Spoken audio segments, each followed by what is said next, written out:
Píosaí Gloine Dhaite an tedal atá ar an aiste agam sa leor an Ghaeilge i gCéin. Agus séir anna chuir síos ar an ispéireas mas maileat an maithíol mar ghine labhraí an Ghaeilge i dtír atá uad ó habitat nádúra na Ghaeilge. Tá cónaí sa Bhrasaíl le 5 bliain anois agus anois ar sin is as an Ísiltír ó dhúchas me.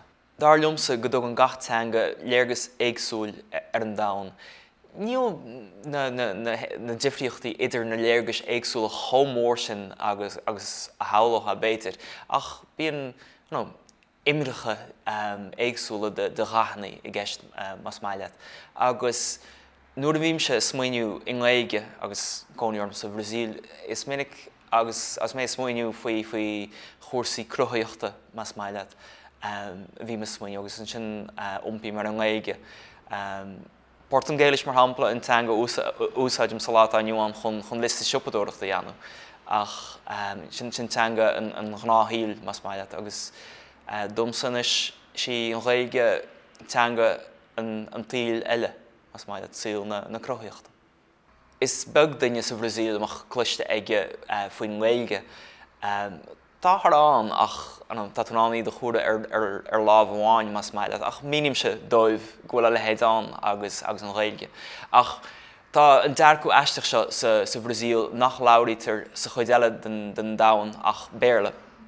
Agus níl an de hínis nó seapánis nó ólanis nó Ghaeilge níl an ach béarla ó agus Spáinis ar nó chomá.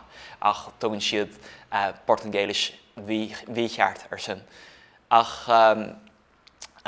agus muid a caint faoin ábhar seo casú beanórm le gairid i mé feriste gur as an Bhrasaíl ó dhúchasaí is ní amháin gúil Ghaeilge den sco ag an meanse ach tá canúnt láidir bhéal feriste airí chumá agus haine go mórlumm casa leis an meán céanna. Ceann na dúchláin is mó a bhí an Róm i fós mar scríbhneoir agus mar éidirseoirt a bhí na plé leis an Ghaeilge ná an mochuid Ghaeilge héin chuineáil bil agus tugam héin faoi dearg tugam daoine eile faoi dearg bhfuil rion na Port an Gaeilge techt ar mochuid cainte in Ghaeilge.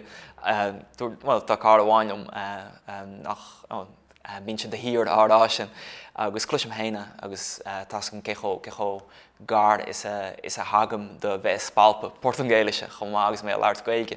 Ach nílann sin ar ire ach aspa cleacht agus aspa deis is dócha cuairt thuirt ar éireann chomininic agus a bháilm mar cad a cuimhnú gur turas fada Eitleán tá gceist agus costas a baint lei sin.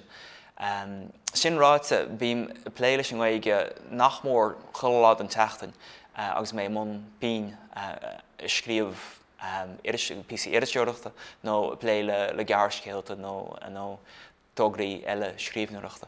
Ach tá difear idir bheith plé leis an teanga scríofa agus an teanga labhairt.